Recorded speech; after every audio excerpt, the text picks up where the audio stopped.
Friends, ഇന്നത്തെ വിഭവം ചേന കൊണ്ടുള്ള ഒരു വിഭവമാണ്. അതായത് നല്ല അടിപൊളി ഫ്രൈ ഐറ്റമാണ്. ശരിക്കും പറഞ്ഞാൽ ഒരു മഞ്ചൂരിയൻ സ്റ്റൈലിലുള്ള ഒരു ഡ്രൈ ഫ്രൈ ആണ്. അപ്പോൾ ഇതെങ്ങനെ ഉണ്ടാക്കുന്നതെന്ന് നമുക്ക് നോക്കാം. അപ്പോൾ ഇതിനായിട്ട് ചേന ആദ്യം തന്നെ കട്ട് ചെയ്തിട്ട് ഇതുപോലെ സ്ക്വയർ ഷേപ്പിൽ വയ്ക്കാം. ഇനി നമുക്കിത് ഒന്ന് പകുതി കുക്ക് ചെയ്തെടുക്കേണ്ട ആവശ്യമുണ്ട്. അപ്പോൾ അതിനായിട്ട് നല്ല തിളച്ച വെള്ളത്തിലേക്കൊന്ന് ഇട്ട് കൊടുക്കാം. അപ്പോൾ ഞാൻ ഇത് തിളച്ച വെള്ളത്തിലേക്ക് ഇട്ട് കൊടുത്തിട്ടുണ്ട്. ഇത് പകുതി മാത്രമേ കുക്ക് ചെയ്യരുത്, ഫുള്ള് കുക്ക് ചെയ്യാൻ പാടില്ല. കാരണം ഫുള്ള് കുക്ക് ചെയ്ത് കഴിഞ്ഞാൽ നമുക്ക് മസാല പൊടികളൊക്കെ ഇട്ട് ഇത് കുഴയ്ക്കാൻ ഭയങ്കര പാടായിരിക്കും. അപ്പോൾ ഇത് കുക്കായിട്ടുണ്ട്. ഇനി നമുക്കിത് മാറ്റാം. ഇനി നമുക്ക് ഈ ചേനയിലേക്കുള്ള മസാലപ്പൊടികൾ ഇട്ട് കൊടുക്കാം. ഞാൻ 1/4 ടീസ്പൂൺ മഞ്ഞൾപ്പൊടി, ഒരു 1.5 ടീസ്പൂൺ വരെ മുളക് പൊടി ഇട്ട് കൊടുത്തിട്ടുണ്ട്. എരിവ് കൂടുതൽ ആവശ്യമുള്ളവർക്ക് ചേർത്ത് കൊടുക്കാവുന്നതാണ്. 1 ടീസ്പൂൺ കോൺഫ്ലവർ ചേർത്ത് കൊടുത്തിട്ടുണ്ട്. 1/2 ടീസ്പൂൺ ഗരം മസാലപ്പൊടിയും ചേർത്തു. ഇനി നമുക്ക് ഇതിനാവശ്യത്തിനായ ഉപ്പും കൂടെ ചേർത്ത് കൊടുക്കാം. അപ്പോൾ ഇത് നന്നായി കൈകൊണ്ട് തന്നെ കുഴച്ചെടുക്കണം. ഞാനിവിടെ കുറച്ച് എണ്ണയൊക്കെ ഒഴിച്ചിട്ടാണ് കുഴച്ചെടുക്കുന്നത്. അപ്പം ഞാൻ നന്നായി കൈകൊണ്ട് തന്നെ കുഴച്ചെടുത്തിട്ടുണ്ട്.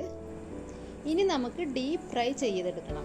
അപ്പോൾ അതിനായിട്ട് കടായി വയ്ക്കുക. അതിലേക്ക് ഡീപ്പ് ഫ്രൈ ചെയ്യാനുള്ള വിധം തന്നെ എണ്ണ ഒഴിച്ചു കൊടുക്കുക. നല്ല ചൂടായ എണ്ണയിലേക്ക് ഇതിട്ട് കൊടുക്കുക. അപ്പോൾ ചേന ഇത് പെട്ടെന്ന് ഫ്രൈ ആയി കിട്ടും. കാരണം നമ്മൾ ഓൾറെഡി പകുതി ഇത് കുക്ക് ചെയ്തതാണ്. കുറേ നേരം ഫ്രൈ ചെയ്യേണ്ട ആവശ്യമില്ല. നന്നായിട്ട് 2 സൈഡും പെട്ടെന്ന് തന്നെ മുരിഞ്ഞ് കിട്ടും. അപ്പോൾ ഇത് നല്ല കളറൊക്കെ വേണമെന്നുള്ളവർക്ക് ഇതിൽ കളറ് ആഡ് ചെയ്യാവുന്നതാണ്. ഞാനിതിൽ കളറൊന്നും ചേർക്കുന്നില്ല. അപ്പോൾ നമ്മുടെ ചേന നന്നായി ഫ്രൈ ആയി കിട്ടിയിട്ടുണ്ട്. നമുക്കിതെല്ലാം ഇതിന്ന് മാറ്റിയെടുക്കാം. അപ്പോൾ ഇതാണ് ചേന നമ്മൾ ഫ്രൈ ചെയ്തെടുത്തത്. ഇതുപോലെ തന്നെ കഴിക്കാൻ നല്ല ടേസ്റ്റ് ആയിരിക്കും. അപ്പോൾ നമുക്ക് ഇതിന് ഒരു മഞ്ചൂരിയൻ സ്റ്റൈലാണ് എന്ന് ഞാൻ പറഞ്ഞല്ലോ. അപ്പോൾ അത് കാരണം നമ്മൾ ചെറുതായിട്ടൊരു മസാല ഉണ്ടാക്കാൻ പോവുകയാണ്. കടായി വെച്ചിട്ട് എണ്ണ ഒഴിച്ചു. അതിലേക്ക് ഇഞ്ചിയും വെളുത്തുള്ളിയും നീളത്തിലരിഞ്ഞത് ഒരു ചെറിയ പീസ് മതി. അതിലേക്ക് കുറച്ച് പച്ചമുളകും ഇട്ട് കൊടുത്തു. ഞാനിപ്പോൾ ഇവിടെ ഒരു 4 അല്ലി വെളുത്തുള്ളിയും ഒരു ചെറിയ പീസ് ഇഞ്ചിയേ എടുത്തിട്ടുള്ളൂ.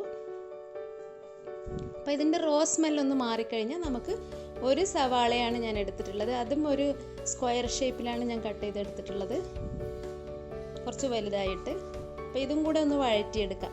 ഇതൊന്നും ബ്രൗൺ കളറിൽ ഫ്രൈ ആകേണ്ട ആവശ്യമില്ല. ജസ്റ്റ് ഒന്ന് ഫ്രൈ ആയാൽ മാത്രം മതി.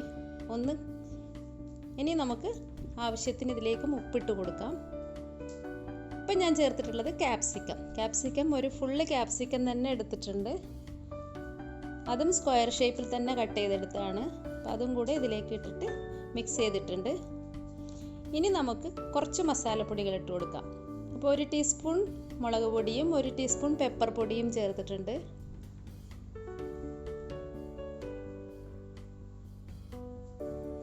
ഇനി നമുക്കിതിലേക്ക് കുറച്ച് സോസ്. ഞാനിപ്പം 1 ടീസ്പൂൺ കെച്ചപ്പ് ടൊമാറ്റോ സോസ്, അതുപോലെ തന്നെ 1 ടീസ്പൂൺ ചില്ലി സോസും ഇനി 1 ടീസ്പൂൺ സോയാ സോസും ചേർക്കുന്നുണ്ട്.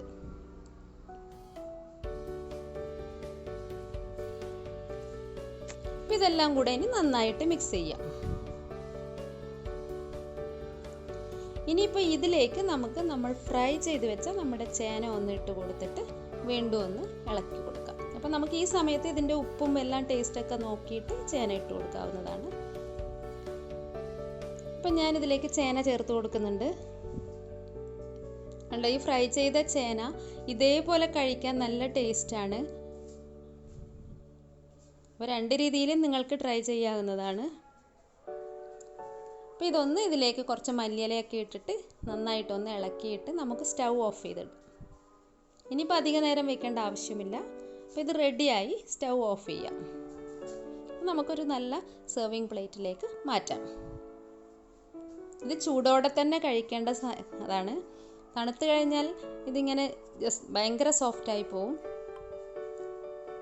നല്ല ടേസ്റ്റാണ് ഇത് കഴിക്കാൻ. അപ്പോൾ വീഡിയോ ഇഷ്ടമായിട്ടുണ്ടെങ്കിൽ എല്ലാവരും ഒന്ന് ലൈക്ക് ചെയ്യാനും ഷെയർ ചെയ്യാനും സബ്സ്ക്രൈബ് ചെയ്യാനും മറക്കരുത്. Thank you for watching.